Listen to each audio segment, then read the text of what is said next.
Next time you can bring a new Hi, Beagle. sheriff back with you. Welcome back to Fallout New Vegas. A new sheriff for Primm. Any luck finding a suitable candidate for our next sheriff?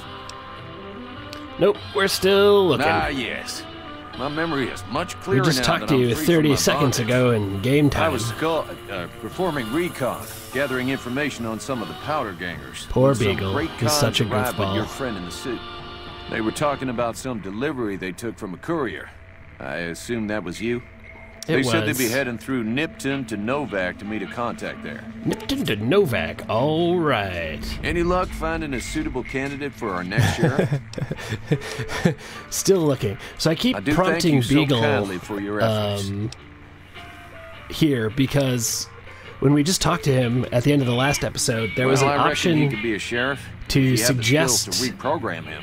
to Beagle that he should be the sheriff, but Bye. we seem to have missed that, and so that's why I kept prompting him there. Welcome back. I love the voice Yes. actress for Ruby Nash. One's enough to make a helping. Goodbye. Goodbye. So, I really wanted to make Beagle be Hey, the sheriff youngster. in this town. But it Your looks like guess is as that's good as impossible. mine. You might luck upon someone who's a natural-born sheriff.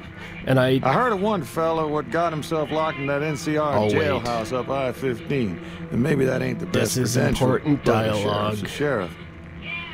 I imagine the NCR would be able to bring some law to the town too, but from what I've seen, they barely got the firepower to protect themselves.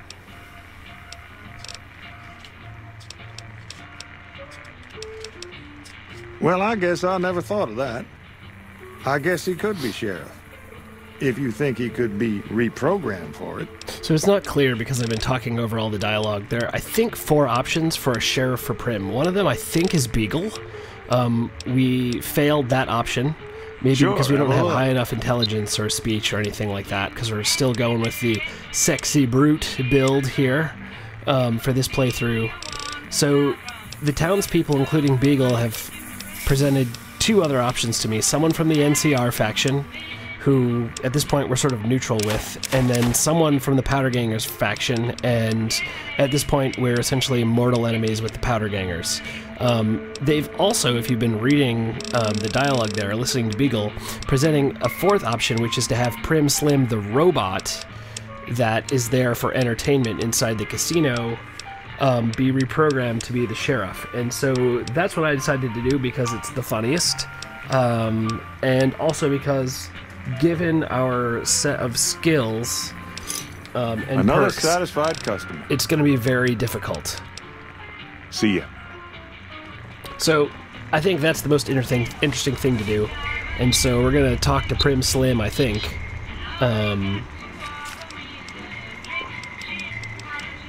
And I think what I'm trying to do right now is buff my intelligence and possibly like repair skills using magazines to try to make it possible to reprogram him. And you can see here that we have nowhere close to the science skill. But they showed an alternate option System there. runtime error.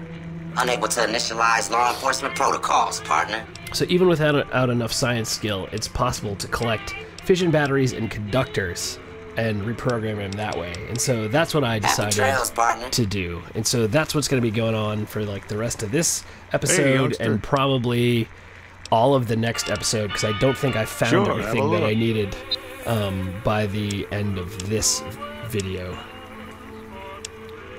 And so I'm just taking stock to see if I have any of the required fission batteries or conductors here. Later. And so now it's time to start digging around and exploring for fission batteries and conductors. And I might speed this up. I don't know. I haven't decided yet. But maybe it's kind of interesting to just see, you know, what loot is available in various places around Fallout New Vegas. So I'm not stealing anything yet, I don't think. I can't remember if I steal anything or not. I probably duck down into sneak mode. Here we go. Yeah, because I don't want any of the people of Primm to see me if I'm stealing from them. Excuse me. Once again, I'm doing, post-video recording and narration. I guess I'm getting a little bit more comfortable with it. But once again, I haven't really watched the video prior to going into recording this, so I can only vaguely remember sort of what I did. And I think I recorded this video like 2 or 3 weeks ago now, so it's new for all of us.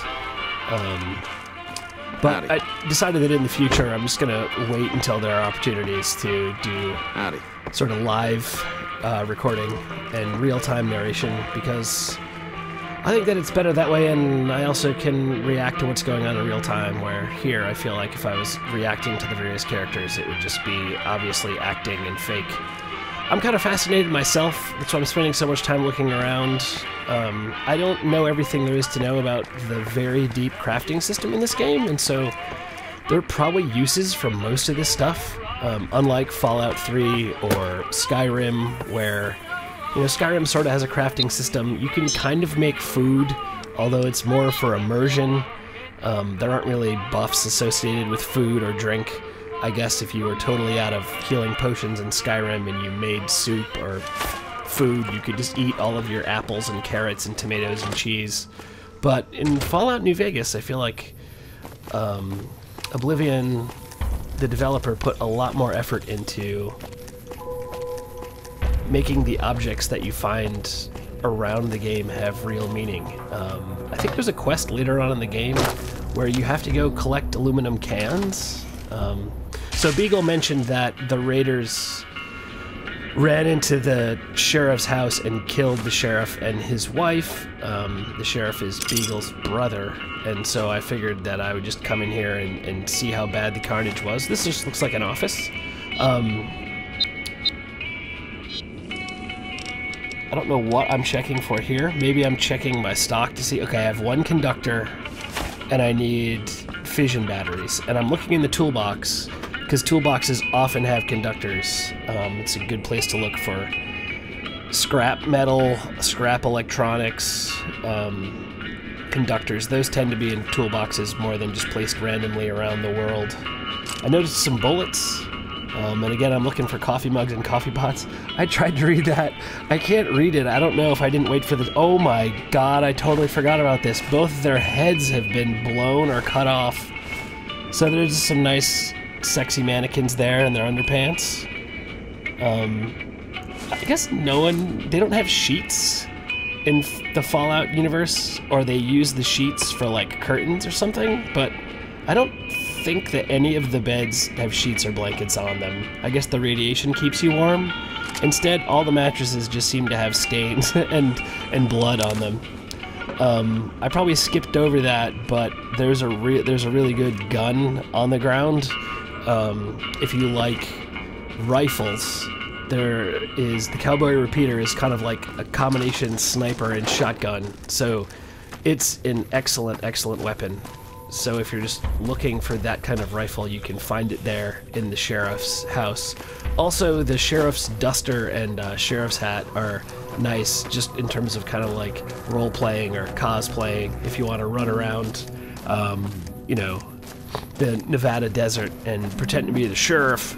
I'm the sheriff. The sheriff's in town. I gotta rustle up all you. That sort of thing. You can go get the duster and the hat. I don't know that they have really special buffs. Here I'm ducking. I'll show this in a minute. I remember this because this was a surprise to me. I'm ducking and crawling on the wall because the NCR placed mines. That's a mine right there. And so I shoot at it, and I didn't realize that you could actually shoot these and blow them up. I had no idea you could do that. So once again, just when I was recording this, obviously without voiceover, just kind of shaking my head. One of the interesting kind of, not bugs, but just eccentricities about the game is that, as you just saw there, sometimes when you look at your Pip-Boy and then exit from the Pip-Boy, your weapon will appear to the left of you.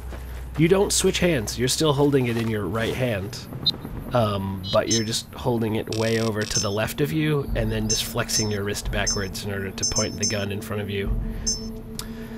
I decided to go to Good Springs, and you'll see why in a minute. I'm going there to look for conductors and fission batteries. And there's the robot I can't remember what his name is. There we go. This is why we can't go ask one of the powder gangers to be the sheriff of Primm, because we killed all of them, and well, not all of them, but many of them. And so if we go to powder ganger headquarters, they'll all try to murder us. And while Jack is a sexy brute, I don't know that he could punch all of them to death, because there are a lot of powder gangers in the prison. Oh yeah, there we go, putting on the sheriff's duster and hat for sheriff role-playing. There we go. So you can see what that looks like in third person. It's just a nice touch to include that in the game. So this guy, I need to remember this guy. Howdy, Victor, partner. there we go, Victor the robot. So we're going into Victor's house. He's a robot. He should have electronics parts. And also, if you're just looking for a place to keep your stuff, there's a bed there. You can see you can sleep in it. So that's a free bed. You can see that there, I was just showing that you could sleep there. There's a lot of great stuff in here, and so if you're just starting the game and you've become friends with the people of Goodspring and you want to have an early player home, you can live at Victor's house. There's a bed you can sleep in. There's a nice radio. There's plenty of storage, as you can see. There's a bathtub, even though you can't use it. Ham radio, I still haven't figured out if those are useful for anything. Pilot light, which is useful for weapon construction later. You can see there's a coffee pot and coffee mugs, which we're going to use down the road to craft a nice buff for ourselves. Energy cell for plasma weapons. It's the first time I actually noticed that clock on the wall that shows 9:40 a.m. or p.m. And interestingly, there's a sink with clean water. So you can even like heal up if you're injured just by drinking water. So this is a great actual starter home that's available immediately right in the town of Primm. I did not find really anything I was looking for though.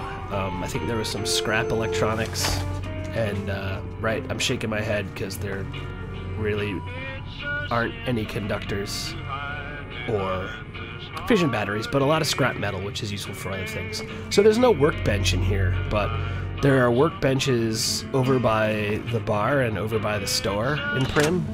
So Howdy, partner. you can pretty much, yeah, use this as your home for the entire Howdy, game. partner. So when do the rustlers show up? I asked Victor for Didn't help hear in the a fight, thing. and he didn't turn up. Guess I dozed off there for a minute. So we have no idea. We can't help No Victor. offense, partner. I'll have to try to remember Happy trails. that and do this interaction when I go back through and try my pacifist run again, just to show what that looks like.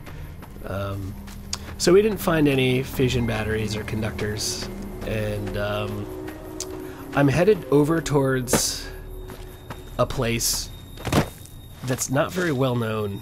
There's a little radio station that actually I think has a lot of conductors and fission batteries, but I'm not sure if I'll actually get to that in this video. I don't remember.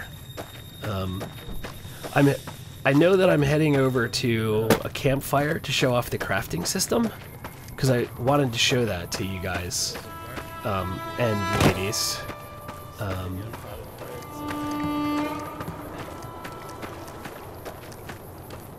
So these little orange balls came from up the cliff. I'm not sure what their purpose is or why they're in the game, but they're just interesting little physics objects.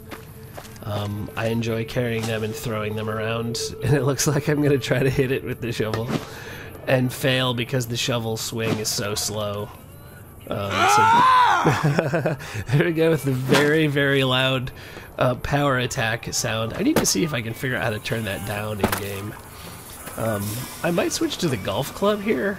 I can't remember, but for some reason I just enjoy playing with the kind of like glitchy, crappy, almost random physics in the game.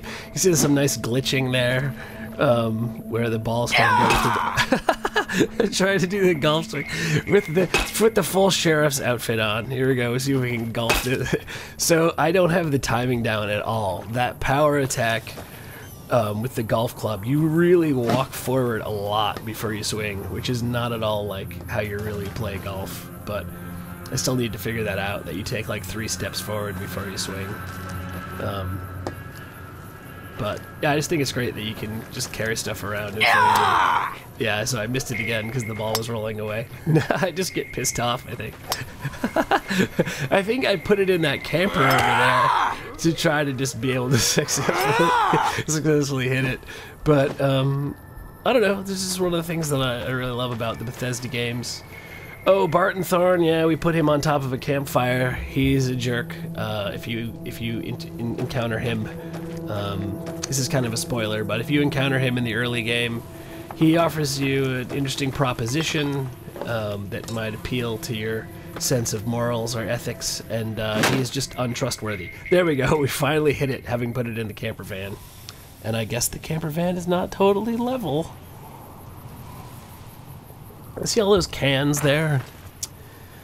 I do believe there's a quest later on in the game that asks you to collect cans, so again, one of the things I appreciate about this game and the developer is just how almost everything in the game is really useful.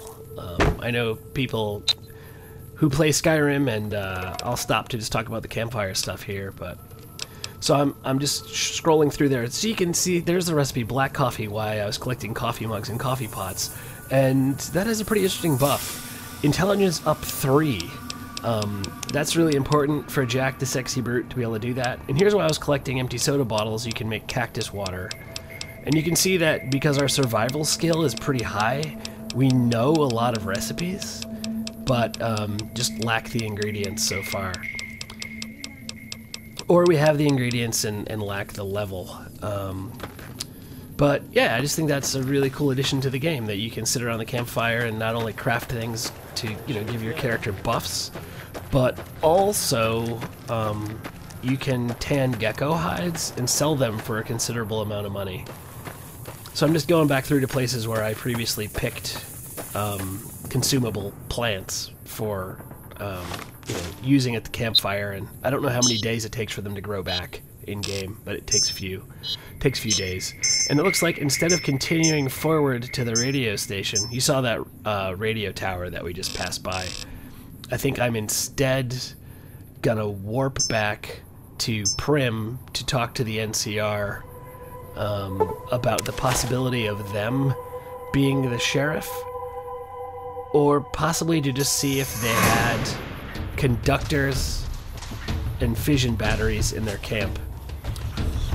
We'll probably do some bounties. That's a mod. That little shack off to the right is a mod I installed, which allows you to collect bounties, and it's fun to collect bounties as the sheriff. But in this part of the map, there are just tons of these feral ghouls, and I'm so sad that I just killed that wolf when it came to my aid, although it would have attacked me after killing the ghoul. So but I feel badly about killing it, and you will see why in a minute.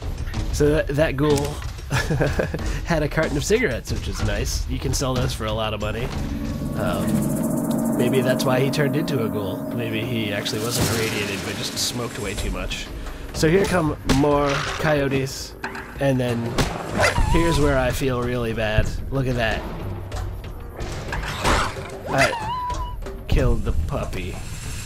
Nope. Don't kill the puppies. Just let them bite you. You can just run. I think they eventually will leave you alone if you run far enough away. So there are more of them up there, and I didn't want to kill all of them, so I'm trying to just like skirt around the edge so that they'll leave me alone. The music is still playing, like, you know, high intensity music, like Still Dangerous.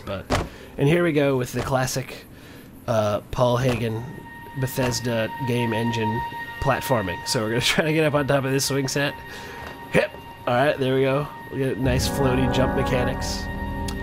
There's a downloadable content, like extra part of the game up there in that canyon, which we probably will go do at some point. I don't know if that will get posted to YouTube, but I haven't ever really played through any of the DLC in Fallout New Vegas, and actually I've only beaten the game once.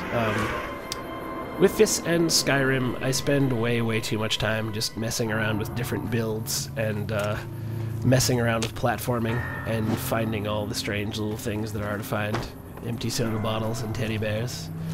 And so here we go. We're headed back to NCR headquarters. I don't know why there isn't a separate fast travel location here. I think that's a glitch. But we'll go in and talk to these super square, bureaucratic dorks and see what they've got to say. Yeah, I've got to tweak the audio. Like, the jumping sounds and things are, like, way too loud. So there's really not anything in this area, which it kind of is, it's pretty lame. Like, it just crumbled buildings, but I think it's lame that you can't even get to that structure there just off to the left, that they just close it off, and that they really put, like, 3 NPCs here. I guess I'm just eating food. I'm not really sure why. I guess just because I'm hurt, but I don't expect the NCR to attack me. I may be looking for ways to buff like my charisma even more, or speech, or something like that. So there's Lieutenant Hayes. Yeah?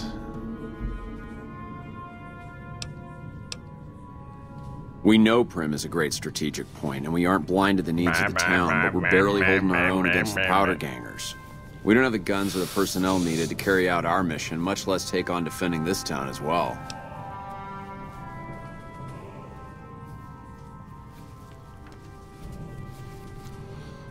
So what we need more than anything is bodies. If we had just one more squad, we could easily install a sheriff. They just introduce you to the NCR in this town, because it's basically where you're sent after Good Springs. If you'd like to see the NCR include protection of Primm and its duties, then you'll have to get some more troops up here. And the writing is interesting Mojave here. Outpost may be able to help. So they're encouraging you to go to Mojave Outpost from here in order to progress this kind of quest and storyline. Have you gotten us any additional support yet? But as a result... Roger. Hey, this town is just really lame. So got business here. I appreciate why the town is lame. It's because they don't want you to stay here. They want you to move on. And the way the writing is the writing is good. The story here is good. They encourage you to go to another place, and they tell you where to go. But in the meantime, it's just really dull. Here's another unowned bed that you can sleep in. And I think I'm going to end the episode right about here.